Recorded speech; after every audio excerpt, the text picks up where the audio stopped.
Joining me on the Matt Weiner show today is TCU baseball commit Nolan Hudi, who also is coming off winning a state championship, part of the Calvary Academy team. Good to have you on the show. Thanks for having me, man. Yeah, so I just want to start off with what caught my eye right away about you. Phenomenal fucking head of hair. So what's the secret to the flow? The secret to the flow is just letting it go, honestly. I don't put anything in it. I just let it go for a couple months and then, started curling up in the back. I live in Florida, so, it definitely gets a little hot, a little humid, so sometimes it frizzes up, but for the most part, you just gotta let it flow. Yeah. See, my problem was when I played baseball and tried to grow a flow, my hair just kind of ended up being a mullet, and there was a lot of partying and business in the front and back, and it just didn't work. So what are your biggest flow recommendations for people like me? Honestly, if you gotta adjust a couple times, it might take a couple haircuts to get the length distribution even. So I've once or twice I definitely cut the back shorter and let the top grow out to kind of compensate. Yeah. Because it definitely is definitely an art. Yeah. Right. No, definitely. I cannot wait to show my license pick one day because I just look like a serial rapist. It's horrible. My license pick, my hair's a little froier. When I was younger, it was a little froier. So, the older I got, my curls started to relax a little bit. So, my license is 2 years now, a little over 2 years, and or it's almost 3 years actually. But it's a little not froey, but it's definitely looser curls now. They're wavy. It used to be a tighter curl. See, you said the magic word, wavy. See, my problem is that I just kind of have strict curls that if I don't keep my hair short, they just go all over the place. Is it just kind of God-given? Just kind of like a fastball sometimes is God-given? Is it the same thing to get the wavy curls? Honestly, I think it might be. There's definitely some products out there that you can do, but I don't know. A lot of it's just you got what you got. You got to make it work. This is my putty. He's my second baseman. He's got really really tight nappy kind of African hair, like the African American type hair. And they got that really nappy tight hair, and that's what he has too. And he just pretty much buzzes his head because he just wants it short and he doesn't want to deal with it. But so you got what you got for the most part, I think. Yeah. So last flow question: how much of your flow has correlated with your baseball success? I'd say 100%.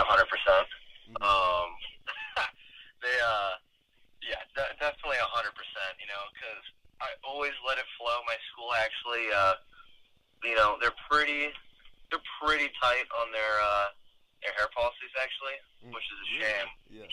Yeah. So hair can't touch your eyebrows and it can't touch your collar. So the eyebrows thing's not an issue if you're flowing it. You're not going Poindexter pulling your hair straight down. But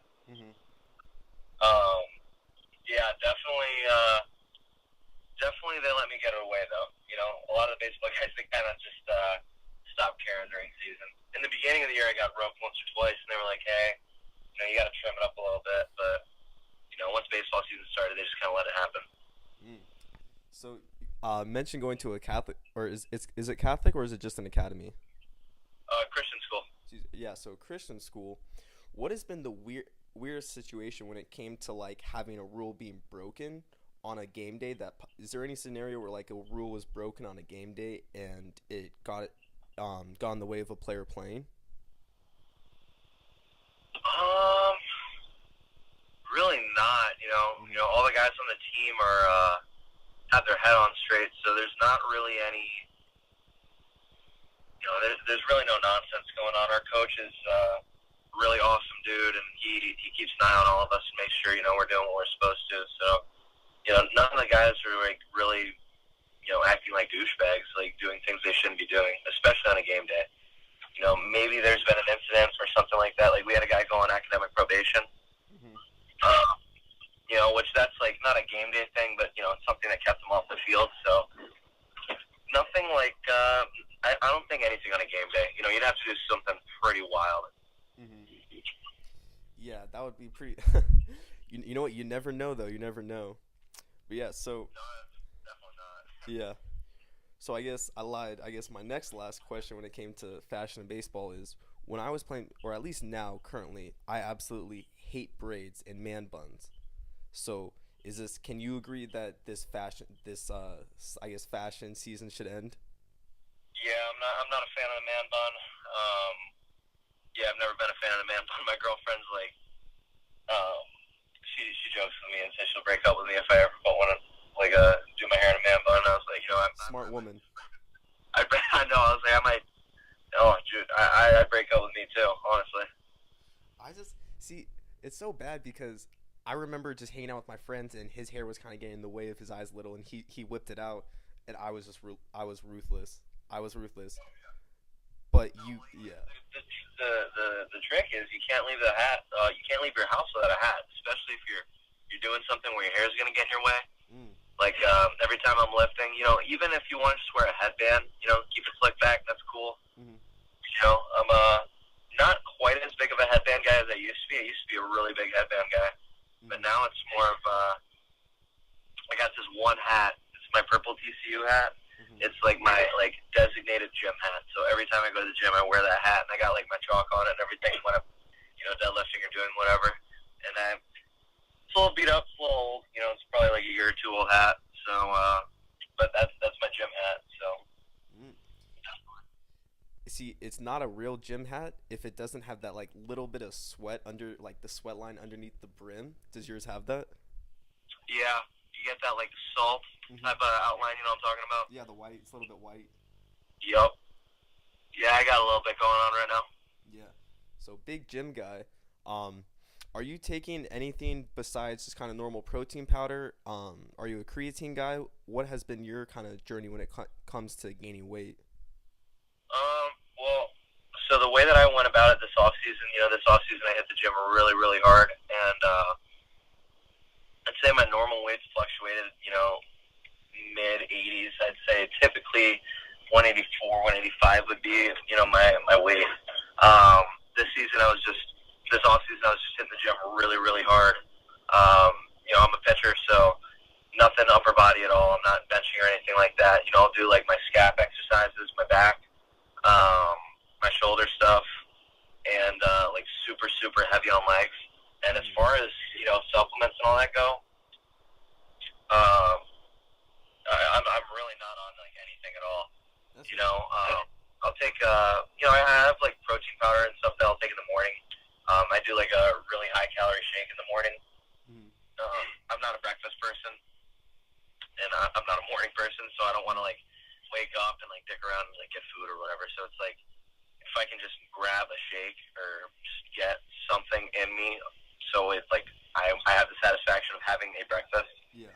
And I can last until lunch. I'm more than happy doing that. So that's typically what I end up doing. Okay. So nothing, no supplements or anything like that. No, just try and eat real clean. I don't count my calories or any of that. Some of my buddies do, but yeah, I'm not that crazy. Okay. See, I think you're definitely making a mistake by sleeping on breakfast. Like. Yeah. Well, the thing is I'm not sleeping on breakfast necessarily. I'm just trying to get something in me, because I'm eating within an hour of my breakfast. My shake in the morning. So I get the whole breakfast thing, whatever. So I'm just getting something in me to get my day going, and I'd say within an hour or two, I'm already having my first like real sit down meal. If it helps at all, gotta do the bacon pancake combo. There's just not that much. The thing is, like, in the morning, if I'm going to start it out right, like I have, like, a fruit thing. I have, like, this whole fruit smoothie thing going on. Me and my mom hook it up in the morning. And I'll have all kinds of different, like, fruits. And I'll have, like superfoods, like, there's, like, kale and, like, the seaweed protein garbage. Like, the shake sucks. Like, it's not like I'm just having, like, this nice little smoothie. Like, the shake sucks in the morning. But it's got everything that I need to get my day going. So I do that with the protein powders and all that stuff, just to add like that extra like oomph to it.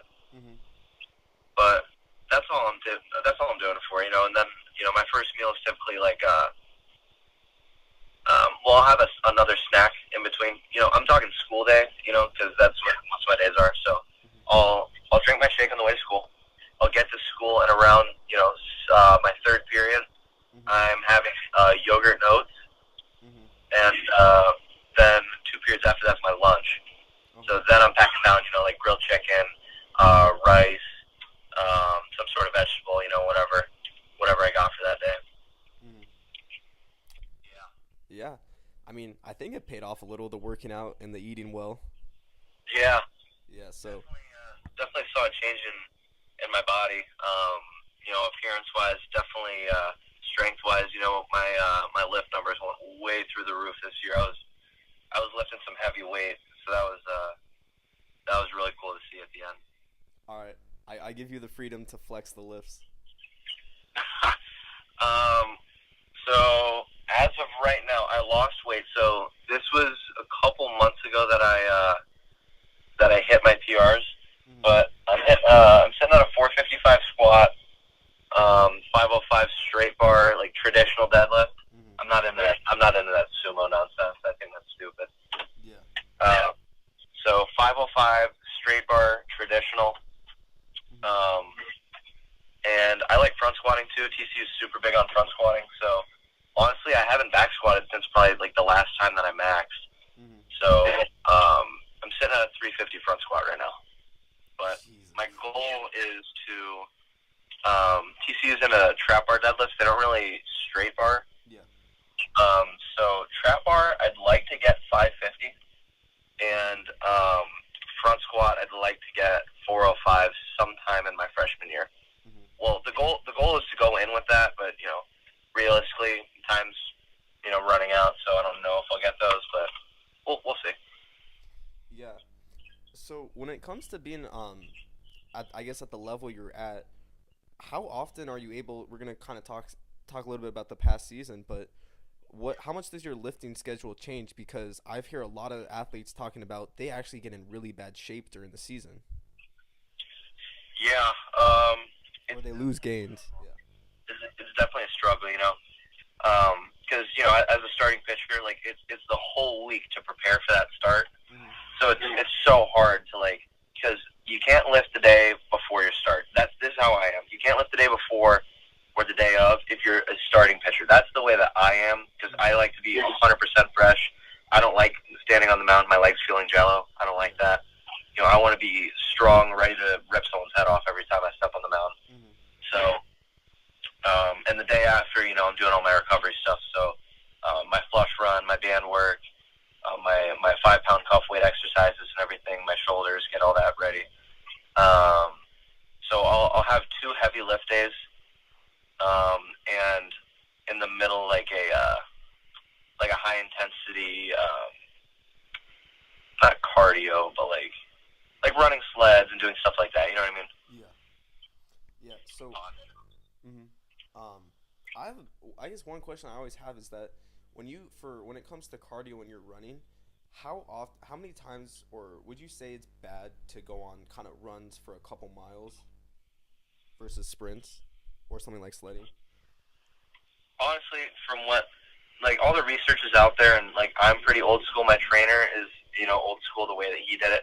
My trainer, he was the on-field trainer for the Mets in the 80s, in the 90s and everything. So he was, Gerald Strawberry, Doc Good, and Tom Seaver, all those guys. Yeah. So, he was pretty legit dudes. And he told me about, I think it was 1987 or something like that. Keep in mind, he was the MLB on-field trainer. He said that he had a full season where 5 dudes were in the starting rotation and not one of them missed a start. That's crazy. Jeez. In the Major League level and the AAA level, not one guy missed a start. That's absurd. That is. Oh, my God. So, yeah, you can't even fathom that right now. I'm a huge Yankees fan. I'm from New York.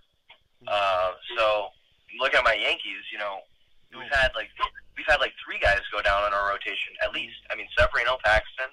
Yeah. I think Sabathia missed a couple starts with that heart problem, which, that's something you can't really control, but. Yeah. So that's crazy. And so I listen to what he says because, the dude's been in, baseball heaven. Mm-hmm. He's been in the major leagues. He's done all that stuff, and he doesn't see the value in like the short sprints and all that stuff. It's I don't see the value in them as like a recovery tool. Mm-hmm. Because that's what I use my running for. I use it as a flush run to, get the toxins out of my body, get the lactic acid moving, Mm-hmm. help myself bounce back. So those shorter sprints, I just don't, see the benefit of them. So I'm a long distance guy, but it's not like I'm going out here like cross country running 20 miles. Like I go at like a really steady, easy pace for 20 minutes to like enough to where I don't have to stop, but not enough. Yeah. You know what I mean? Yeah, no, I see what you're saying. But yeah, so kind of all the working out and the diet and training we've been talking about so far, I mean, helped you have an incredible season. So when it came to that workload and keeping you healthy, the high school that I went to right now, a big problem came to be that there was pretty much 2 starters that they relied on for the whole year, and kind of 2 pitchers besides a reliever who was really solid that were the go-to guys. And the coach, I mean, from my perspective, it looked like he was just kind of blowing their arms out. There must be a lot of comfort being on a good team like Calvary, where you're cool and you get your 1 to 2 starts a week. Well, not knowing anything about the situation that you're talking about, my school, I can talk about like my experience. Yeah. My school, I'm one of the starters, and the other starter is Josh Emerson. And he's a diesel, man. That guy's a beast. He's 6'1", 220. Like he's a monster. He's a beast. He's my lifting buddy, so we keep each other in check. He's my best friend. Makes sense. Okay, that helps. Yeah, he's going to Liberty, so he's a beast. Okay.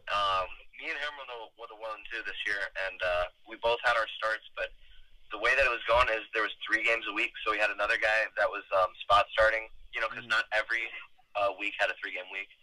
So we had Braden Halladay as our 3 guy, and he was making all those spot starts, and he was fantastic for us too. We got a sophomore transfer in, Jack Siebert. He's committed to Stetson. That dude's stupid too. And we had another senior, Cam Berry, going to Eckerd, really good dude, D2 over here. So we had all that pitching staff, and like the majority of the innings were to me and Emerson, the 1 and 2, but it's not like we were like spread thin at all. And like I said, we did receive the majority of the innings, but it was nothing that we couldn't handle. If guys are getting worn out, it's really a lack of preparation, or they're doing something crazy like throwing like 100 pitches every single week. Like I threw a couple, like I think 2 times this year, maybe 3 times. I think 3 times that I went over 100 pitches, and they were like high intensity, like big games for us that I needed to do that. So if we were playing like Joe Blow, like meaningless game, we had so much pitching depth to where we were like, go get us to the 4th, let's get a big lead, let's get guys in. So Coach Olson, one of the best in the country. In my opinion, is the best in the country. He's won National Coach of the Year once when we went 30-0. I think he's won State Coach of the Year like two times. He's probably going to win it again this year, honestly. I think he's going to win National Coach of the Year again. So, like I said, best coach in high school baseball we got. Extremely blessed to have him. Yeah. He knows exactly what's going on. He's got close tabs on all of our guys. So he's not burning anyone out. He's definitely distributing innings to where our guys that should be getting the innings are getting the innings, but everyone's getting innings. Yeah. One thing that I've definitely noticed, because I mean, when it comes to high school baseball, I don't really know anything besides my school, Arcadia, and I could definitely say after I was absolutely nobody on the program for my 2 years I played, but one thing I definitely did notice is that the head coach was not good at establishing those kind of personal relationships. Would you say that this something like that definitely hurts more than helps?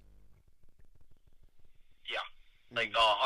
You know, because Coach Olson and me, like, I'm close with his whole family. You know, like, I consider that dude like my second dad, and you know, he loves me to death, and I love him to death. We both know that, and he, like, you know, he's an emotional guy, and he'll get so worked up that, you know, he just talking to us, like, he's getting real worked up, telling us like how much this team means to him. You know, because you get those coaches that are douchebags, and they're like, oh, you know, like, blah, blah, and they make it, like, about them, because at the end of the day, a team isn't about a coach. A team is about the whole team. And, you know, not necessarily that the coach needs to be on the same level as the team. I'm not saying that at all, because at the end of the day, they're the coach, and they should demand respect, and our coach does. But, you know, it's not like he's on this, like, high-up pedestal where he's, like, so untouchable. You know, he is so personable, and, you know, having those relationships with your players, like, I was one of our 3 captains, so, you know, a lot of dialogue went between us for all kinds of team aspects, because, you know, as a captain, he'd ask my opinion on a lot of stuff, like, this situation happened between him and him, you know, how should we handle this, how should we go about handling this, you know, something that like affects the whole team. You know, he wasn't just, you know, well, I'm the dictator, I'm the coach, you know, I'm gonna call the shots. He'd call all 3 captains, and we'd all sit down and discuss how we should handle it, because at the end of the day, it's our team too. So, you know, the captains, the leaders, should have a say in it, and that's the way that he handled it. So, yeah, to go back to your question, I think that building those relationships is huge for any sports team, you know, especially a baseball team with how much we're on the field. You know, it's not football where, yeah, you're practicing every week and everything, but, you know, one day a week you're going to war. You know, baseball, it's multiple times a week. You're going to battle, you're going to war with the same guys. You got to have each other's back 24/7. Yeah, so would you say that, I mean, obviously you're going to be, since you're a captain, you've earned the right to have that close relationship with them. How do you see him treat other guys who, like, let's say a backup second baseman who is probably going to get maybe 10, 15 at-bats a year, but is still on the team and working his ass off just like everybody else? Yeah. No, you know, he's a real good dude.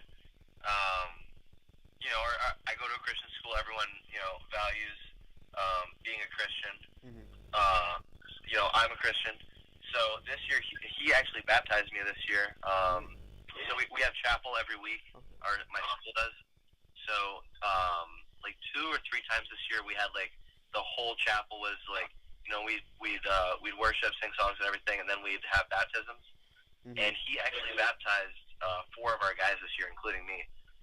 So, you know, he was, you know, reaching out, touching lives, and it didn't matter if you were, you know, the, you know, shortstop, freaking the stuff going off, you know, everyone knew who you were, big time D1 commit, or if you were, you know, nobody, which, you know, I don't think anyone on our team's nobody, but you know what I'm saying, you know, those guys, just totally different roles. You know, he was still building connections with everybody. So it was just really cool to see. Did he ever? Yeah. Oh, okay. Go ahead. Oh yeah. Well, I mean, did he ever do anything petty during the baptist, like hold you underwater a couple seconds for like ditching his signs? No. No, it was real smooth.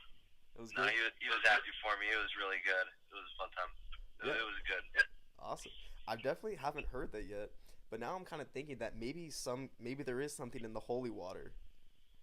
Yeah, might be. Yeah. Well, because for me, I was raised Jewish, so I've never even been to a baptism. So I think if I got hit with the holy water, you never know, I might be 6'4", 220 all muscle. Never know. Never know. Yeah, I mean, it was an incredible season, and you guys played your asses off. But like you said, there was moments where you guys had to really clutch up and come together. What are some of those moments that you remember throughout the season where like all right, this wasn't like the most important out, it wasn't the last out of the game, but like these key outs were huge? Honestly, we had 4 losses this season. I think losing those games made us grow tighter and realize like honestly, it was just a reality check, because I think in the beginning of the year, like, we lost so many seniors that were so vital to our team. We were kind of figuring out our identity. And, honestly, a couple of guys were maybe a little too high in the clouds. And, I think losing those games definitely brought us back to reality. So I can't think of a performance that was a win that was like, that was a must-win, blah, blah, big confidence booster. Like, did we have those? 100%. I'm not going to, like, honestly, beating Jesuit, who's, a national powerhouse for years and years, beating them every single year is a huge, huge deal. We pack out the house. We'll get 1,000 people at our games because those are a huge, huge deal for the whole city. You know what I mean? Because Calvary now is a national powerhouse as Jesuit, and they have been for a long time. Like, Lance McCullers went to Jesuit. So they've had dudes for a while. And, those games mean a lot. Venice, they've been a state powerhouse and a national powerhouse for a long time. And, we blew both of them out. We run-ruled, I think we run-ruled Jesuit. And we beat Venice 12-2, but it was the last inning, so we technically didn't mercy them. But you get the point. Like, we were blowing these teams out. And that was huge for us to go in and do that. But, without those losses, I think that, our team would have, I don't know if we would have clicked and went on that hot streak. Yeah, those, you kind of talk about losses bringing you closer. I mean, coming off your high school career, I believe you didn't lose a game, right? As a starter, I never lost. There was one game that I got the loss recorded for me. In relief, I came in like the last inning of a tied game, and we had a couple errors, and I gave up 2 unearned runs, and we lost the game. Damn. But as a starter, no.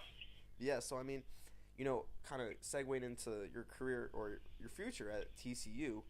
One thing I've noticed is that a lot of guys' college career could be so much better, but they don't understand that wherever they go, they're most likely not going to be the shit, at least at the start. Yeah. And those egos carry over. Have you seen anything like that? Yeah, definitely. Some of my friends, obviously I have, friends that are, like, older than me and are in college now. And, I'd say the overwhelming majority of my friends are real humble, so they go and they understand, I'm a freshman, I might not get to play. Some of them are, I'm a freshman, I'm going to try my hardest to play, and they end up playing. Like, my buddy, he was my center fielder last year, Eric Kennedy. He's going off for Texas right now. Going off. He won Newcomer of the Week a couple of a couple weeks ago for Texas and everything. I think he won Big 12 Newcomer of the Year. I'm not sure, though. Jeez. Yeah, so the dude's just going off. My buddy Matt Nelson, he's been my catcher for years now. Me and him are super close. He's the catcher at Florida State. He's starting as a freshman, and right now he's batting like 4-hole, and he's hitting pretty close to 300, I think now. Holy shit. So, yeah, so these guys are going off. So a lot of my buddies, just go in and keep their head down. Yes sir, no sir, working hard. Just waiting for their opportunity and taking full advantage of it. Honestly, that's all you can do. So that's what I'm trying to do for myself as I'm getting ready to go to school here pretty soon. But that's what I got to do is go in and be humble and understand. As a freshman, there's dudes that have been there and they've got their spot. I got to earn my way too. So that's what we got to do. So you grew up in other places of the country, but kind of found yourself ending up in Texas the past couple of years. I live in Florida right now. Oh, okay. So you played in Texas, and then so talk about that a little. What that process is. Well, like. I haven't played in Texas. I got seen in Atlanta. I got seen in a tournament in Atlanta by TCU. That's when they found me. Oh, okay. Yeah. So I mean that. I guess I'll just switch the question. My bad. For whatever reason, I thought you were from Texas, but. No, it's all good. But yeah, so I mean, Florida-based. Like when my friends and I always talk about the best states for baseball. We always talk California, Arizona, Nevada, Texas, Florida, along with a couple others. But I mean, how different is the style of play that you? Because I mean, I'm sure you've traveled the country for baseball and gone all over the place. How much different is that competition in Florida? Honestly, it's not that different than anywhere else because in the summer I get to play all these travel teams from all over the place. So, Mm-hmm. the style of baseball changes a little bit. Like you get the Miami teams that are big swing and miss, really loud, really energy. Mm-hmm. And then you get the teams like from my area, which are more of like Calvary, my school, very traditional old school baseball. Mm-hmm. If you need a squeeze, if you need to put a squeeze bunt down, we're bunting, we're stealing, we're moving runners, we're playing smart, strategical baseball, Mm-hmm. and that's just the style of baseball we play. That's the way that our players are. That's the way that suits us. But the style might vary from here to there, but definitely the talent level is there all across the country. You just got to find the right places. Cali's got really good guys. I've played a lot of guys from Cali. Mm-hmm. You go to Arizona, Texas, Georgia, Florida. I'd say those are your top states as far as baseball talent goes. Yes. But Yeah. just those southern states, that can play more often. Mm-hmm. My roommate lives in New York, so there's talent everywhere. I mean, Yeah. that goes to show. Mm-hmm. Yeah. I just one thing about the academies, I had a Nebraska defensive lineman on the show earlier a couple weeks ago, and he came from a 5th-year academy after high school, kind of the transition from high school to college. He did a 5th year at I believe Avon Academy in Connecticut. Yeah. So the academy you're at right now, what are those opportunities like that if you kind of went to a normal private or public high school that you would have missed out on? Well, I mean, mine is a private high school. It's not an academy. Oh, okay. Yeah. But it's not. I mean, as far as like other opportunities besides college and everything, it's pretty cut and dry. Normal high school and everything. But being from a private school, I think we definitely obviously have better facilities. Our facilities are stupid nice. Yeah. I don't know if you see the pictures of them or anything, but AstroTurf field. Like hardback, like bleacher seats, stadium seats, behind home plate and everything. Real nice field, awesome locker room and everything. So I think that we're reaping the benefits of being a privately funded school as far as facilities go and coaching staff goes. Mm-hmm. But like you said, that the whole 5th year thing, now we don't have that. Yeah, but yeah, that's its own little thing, which I'm trying to kind of put after the interview. I'm trying to put on the map more and give guys kind of the opposite of that, so they don't go to JUCO. It's definitely something else, but if you focus on the preparation, the outcome will always take care of itself. I'm paraphrasing a little bit. The exact thing was focus on the preparation, the outcome will take care of itself. But that is 100% what he preached, and what he meant by that was, if you get your stuff done leading up to, in our case, a game, or just you can apply it in so many things in life. If you study and prepare for the test, the outcome will take care of itself. His whole philosophy was, the battle's won before it even starts, with how you prepare for it. Because, everyone talks about how ridiculous that dude was when he was playing. I got to know him when he was playing at the end of his career. I was over at their house and everything. I've been close with the family for years. So, I've been around him for a long time. I mean, I met him when I was 11. And he passed on November 7th, 2017. So it's been like a year and a half or something. Yeah, but like I said, his whole thing was preparation. In times of in challenging times, especially on the field, really. Everyone knows how he just never lost that composure. He never lost that intensity, that just locked in, no emotion. Mm-hmm. My pitching style is a little different. I'm a little more emotional. Yeah. I like to get fired up. Mm-hmm. If I get a big strikeout, I want to pop my glove and get all fired up. Yeah. He was never a fan of that, but I don't know. That's just the way I am, and a lot of times I'm just not even thinking about it. But for him, his whole thing was, if you do that, do it in moderation and just always stay focused on your goal. Stay composed.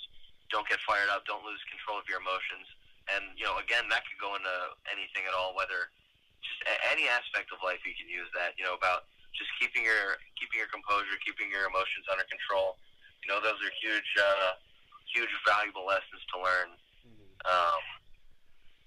But he was an incredible person. I don't have enough good things to say about that guy. I mean, I was in their house all the time for years and years. And, he was awesome, man. He was family. He was just Roy. And, whether I went over, I actually got to go up and fly with him one time. Yeah. So we spent a lot of time together. I got to know him real well, and he was awesome, man. He was one of my closest friends. Yeah, I mean, I just can't imagine how tough that must have been for you to be able to get through that after being so close with him. And that's just it really is crazy, kind of being in this kind of sports world now, where you start to see the behind the scenes, and the fact that you were.